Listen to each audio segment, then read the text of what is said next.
The Design Patterns book came out over 25 years ago. Are patterns still relevant today, especially for Swift developers? Hi, I'm John Reed with QualityCoding.org, where we train iOS developers in technical agile practices, such as refactoring. Recently, I refactored a fully tested view controller to MVVM, Model View View Model. The example stopped at an interesting place. Here's the code. This view model represents what to display about an item on sale. That is, it's available at a discounted price. You can see it has one actual property, an optional item. The remaining properties are all computed properties. In Swift, computed properties are syntactic sugar for functions with no arguments. Every computed property uses the item with some kind of conditional. A lot of them use optional chaining. A couple of them use guard statements. The view model behaves one way if there is an item, and another if there is no item at all. We can model this sort of behavior with the null object pattern. At the beginning of this series, all the logic was inside the view controller. It was all unit tested, so we were able to extract a view model. Expressing this with a UML diagram, the view controller keeps a reference to the view model. This time, here's what I want to do. Let's change the view model into a protocol. This protocol will have two implementers, one for when an item is present and another for when it's absent. The present item view model will have an item property, but it won't be optional anymore. The null item view model won't even have an item property. The view controller can switch out its view model, replacing it with a different one. This will let us have separate code where each implementer does less. And because the item property will no longer be optional, this will make that code even simpler. So our goal for this episode is to make this change. Afterward, I'll share more about where the null object pattern lives in the context of patterns and refactoring. But as always, let's not rip out the current code and rewrite it. We have unit tests, so let's refactor, moving toward our goal in small, verified steps. Are you ready? Let's go.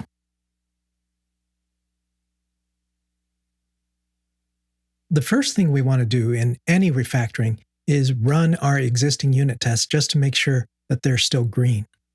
And we want to keep them green and stay out of red as long as possible. We really want to minimize the amount of time we have failing tests or we have broken code that doesn't compile. Now, we're going to mess around with item view model here. The first thing I want to do is pull it into its own file. There's unfortunately no automated support for this in app code. So we're going to do it manually. And it can't stay private if it's going to move over. So let's take off the private and compile just to make sure that nothing else complains about, another item view model somewhere. All right. So let's make a new file here. Swift file like that. And cut and paste.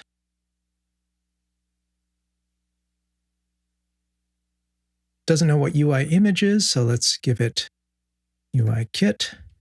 And this should pass tests. Good. Now we can play in here.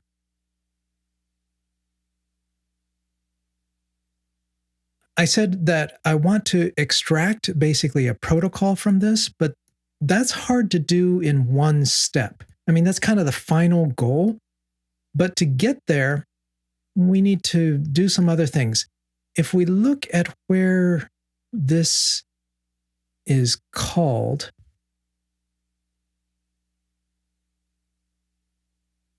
so it's created down here once. And it is mutated here. And because this is a value object, when this is mutated, it gets swapped out for a different instance. What we really want to do is actually make this explicit and say we're either making one with or without an item. So let's add an explicit initializer in here.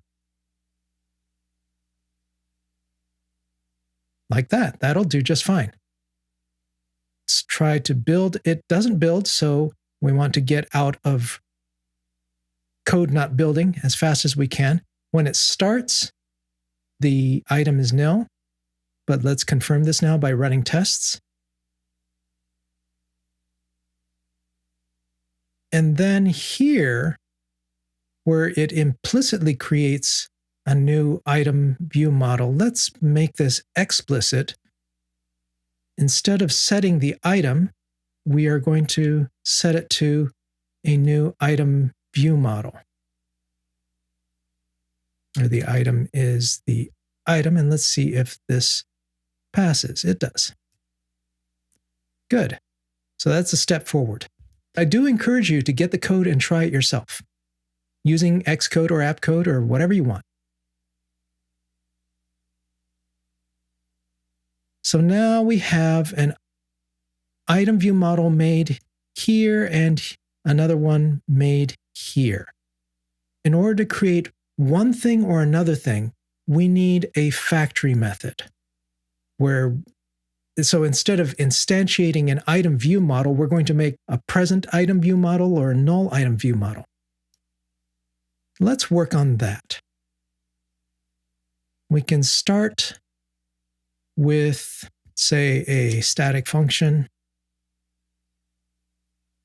It should take the same arguments as here and return an item view model. And at first, it's just going to make the same thing. No biggie.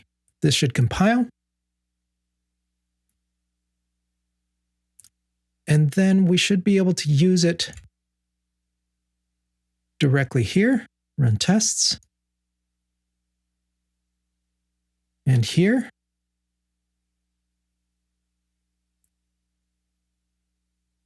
All right, that's a step forward. So now inside of here, we can do other things. We can make one thing or another. Well, let's make those things that we're going to make. Let's just, the easiest way to move forward would be to make a subclass, but you can't subclass a struct. So as a temporary measure, let's change this to a class. This happens often in refactoring where you want to get to a destination. In order to get there, you have to sort of make a temporary change, and then you say to yourself, we'll probably set it back later on. So now that it's a class, we can define new subclasses. Present item view model. And one just like it. Null item view model. These are subclasses that change nothing about them other than existing. And what we're going to do in here is we're going to make one or the other. Now let's move in very small steps. I want to see if the item is nil, and if so, unwrap it. And otherwise do something else. This should compile. No? Doesn't compile because it needs an explicit return statement. There we go. Now we have a warning, but it compiles. So now I can say this belongs here and this belongs here. This should be a completely provable refactoring, right? I haven't changed any logic. I'm still making the same thing, just one here and one there. So now I should be able to say this is the present item view model. Running tests. Cool. And this is the null item view model. Great. So now I think the next step, well, let's pull this factory method out. I know only from having done this before that when this becomes a protocol, it's going to be awkward. We can't have a static function inside of a protocol. So let's pull it out. Actually, let me make more careful steps here. Instead of just yanking it out and fixing up the places, remember, we want to minimize the amount of time that we spend without it being able to compile. So right now, I just copied it, pasted it. It doesn't compile because you can't have a static at this level. But this should compile. Okay. And now I want to forward this and say, instead of doing all this stuff, can we instead, well, we can't, this is recursive because this will call itself rather than the standalone function out here. To break this, let's just change the name temporarily.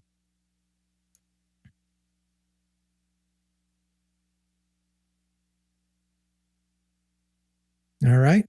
So now I can go to each place where this is called and I can switch it to, oh, see, I made a mistake. I can switch it over to the new thing. So that's one. Here's the other.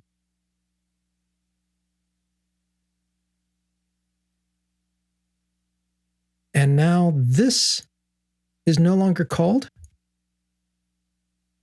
So I should be able to get rid of it.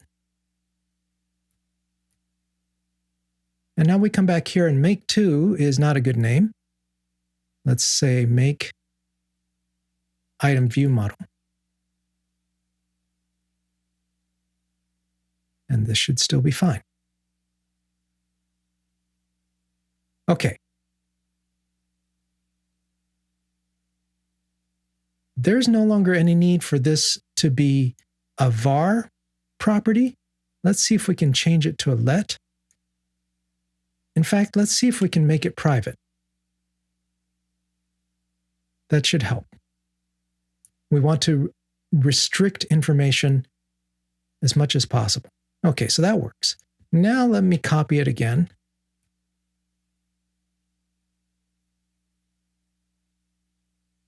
And what do we need to fix up to make this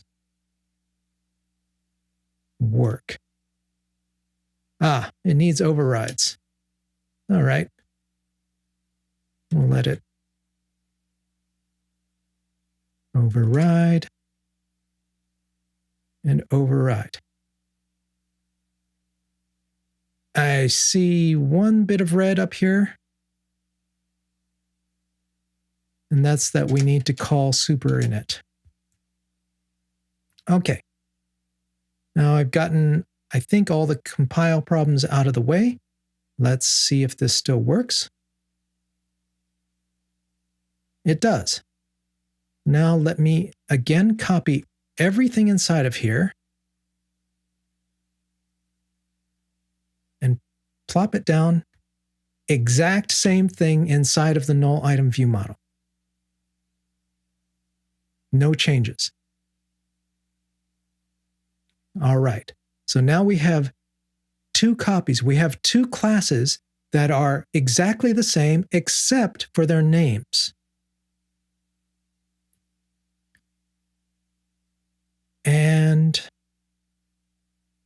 it may be possible now to switch from subclassing to a protocol. To do that, let's define a protocol. And let's see what happens if we grab, we don't need to move the private thing in. We don't need to move the initializer.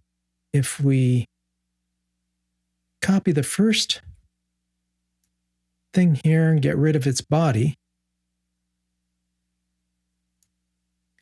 then it says, This is how you define a computed property that's read-only. It's get, not set. And now, what if, like, is it possible for me to set this? Actually, let's first set it here. As soon as I do, we can see in app code, it shows now that title is implementing something else, and it's overridden by something else.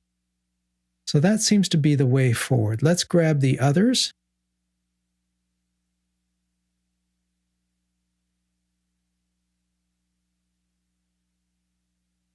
Now we should have those little implementer things by everything except for the private function. And this should still pass. Let's just run for a second. Great. Now with this protocol in place, we may be able to change the subclassing into a straight implementation of a protocol. Now a bunch of stuff fails. All these overrides no longer make sense. I'm going to remove them all in one shot, just inside of this selection. And we don't need super anymore because there is no super class. And will this work? It does not work. Why doesn't it work? Because it is no longer of the type we need. All right, let me revert. Back we go. Let's make sure we're in green. And let's change some types here. We want this factory method to return an instance of the protocol. Let's see if this builds. It does not. And the reason is that the view model itself should be of the same type. So let's fix that forward and see if this builds and runs. All right. Now I can go back and try this again. Let's take this, change it to the protocol, get rid of super, and replace override space, and see if this works.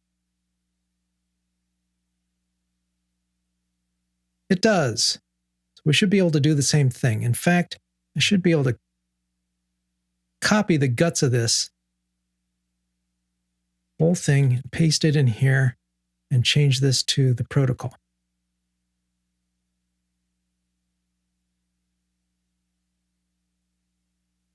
Cool. All right.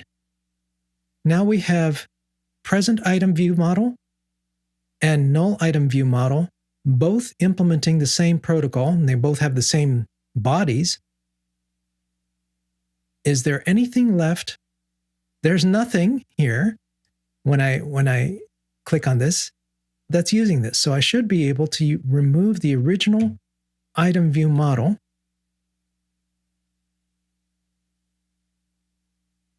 So we distributed its body successfully into two new types.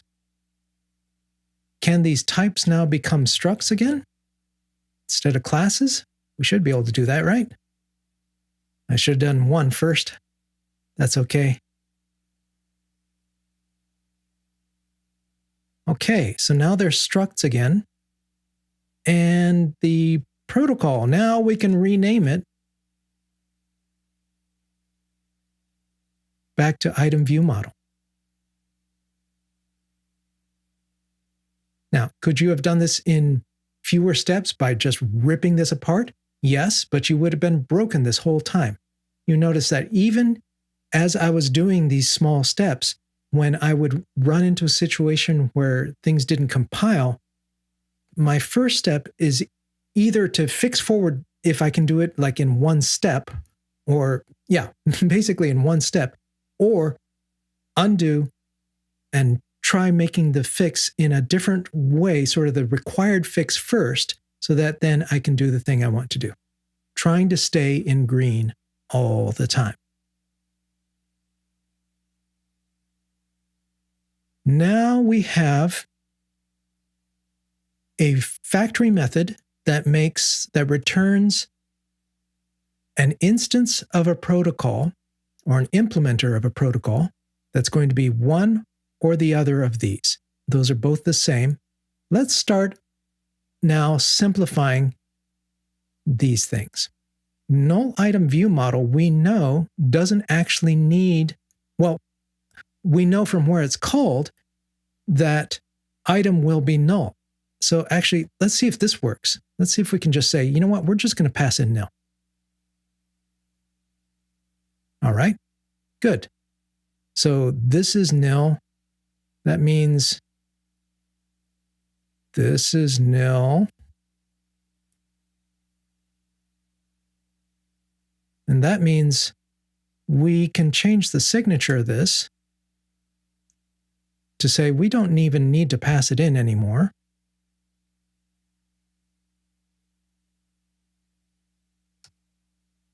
And we can set this to nil and get rid of the initializer.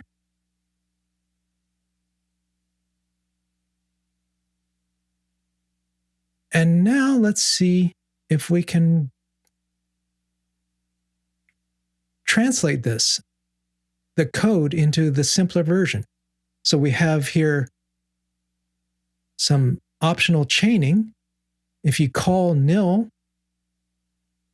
the result should be nil. Let's try this one at a time.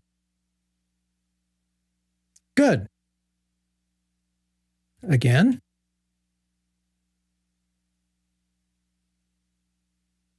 All right. What happens here? This becomes nil. I think that means we can do this. Let's try it and see. All right. Here we have a guard.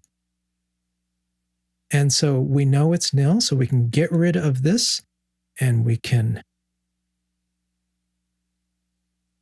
simplify it. And then we can simplify it further.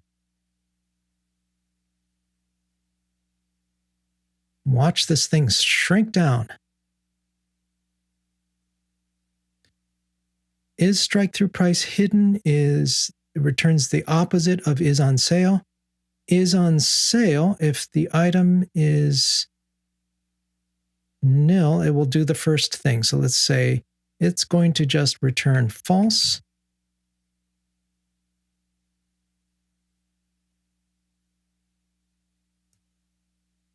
So this is going to be not false, basically inlining this method. All right, so now we can get rid of that.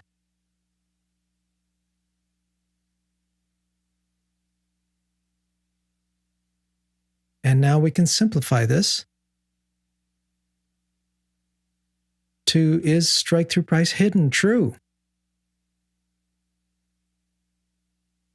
Cool. Look at what's happened now. Oh, and now nothing uses this. I can get rid of this. And now we have a beautiful little null item view model that mostly returns nil, except one place where it returns true.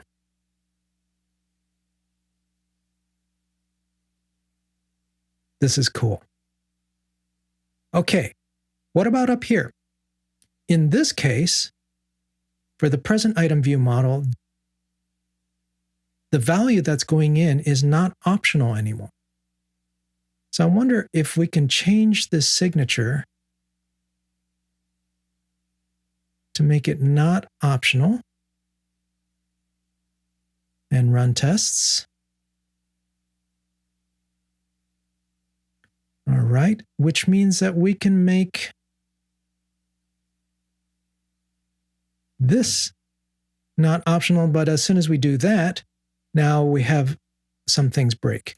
So let's see if we can fix these. This is going to be sort of the longest time I'm going to be in a broken state.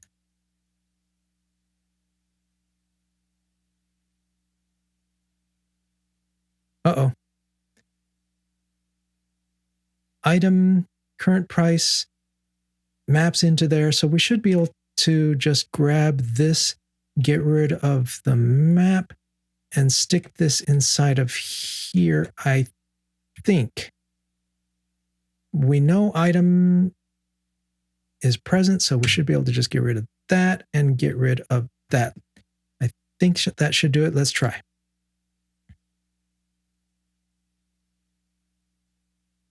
Cool. All right. So now we have the other view model where the item is no longer optional, and that let us simplify some things like current price no longer has that mapping and so forth that we had before. So this is pretty nice. Let's simplify this just to make it a little nicer. Now that we don't have a guard in there, we can do that. I guess same here.